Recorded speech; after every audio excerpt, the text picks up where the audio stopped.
ಚಿಂತಾಮಣಿ ನಗರದ 18ನೇ ವಾರ್ಡ್ ಕೀರ್ತಿನಗರ ಕ್ಷೇತ್ರದಿಂದ ನಡೆಯುತ್ತಿರುವ ಉಪಚುನಾವಣೆಯ ಅಂಗವಾಗಿ ಬುಧವಾರ ಬೆಳಗ್ಗೆ 7 ಗಂಟೆಯಿಂದಲೇ ಚುನಾವಣೆ ಪ್ರಕ್ರಿಯೆ ಪ್ರಾರಂಭವಾಗಿದೆ. ಚೌಡಾರೆಡ್ಡಿಪಾಳ್ಯ ಮತ್ತು ಕೀರ್ತಿನಗರದಿಂದ 2 ಮತಗಟ್ಟೆಗೆ ಬಿಗಿ ಪೊಲೀಸ್ ಬಂದೋಬಸ್ತ್ ಸಹ ಏರ್ಪಡಿಸಲಾಗಿದೆ.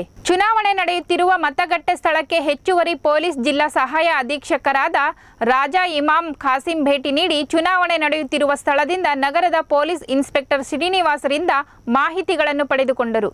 ಇನ್ನು ಮತಗಟ್ಟೆಗೆ ಬರುವ ಮತದಾರರಿಗೆ ಯಾವುದೇ ತೊಂದರೆ ಆಗದಂತೆ ನೋಡಿಕೊಳ್ಳಬೇಕು ಎಂದು ಹೇಳಿದರು. ಚುನಾವಣೆ ಅಧಿಕಾರಿ ಸವಿತಾ ಮತ್ತು ಉಪ ಸಹಾಯಕ ಚುನಾವಣಾ ಅಧಿಕಾರಿ ಬಿಕೆ ಪ್ರಸಾದ್ ರವರು ಮತಗಟ್ಟೆಗೆ ಭೇಟಿ ನೀಡಿ ಪರಿಶೀಲನೆ ನಡೆಸಿದರು.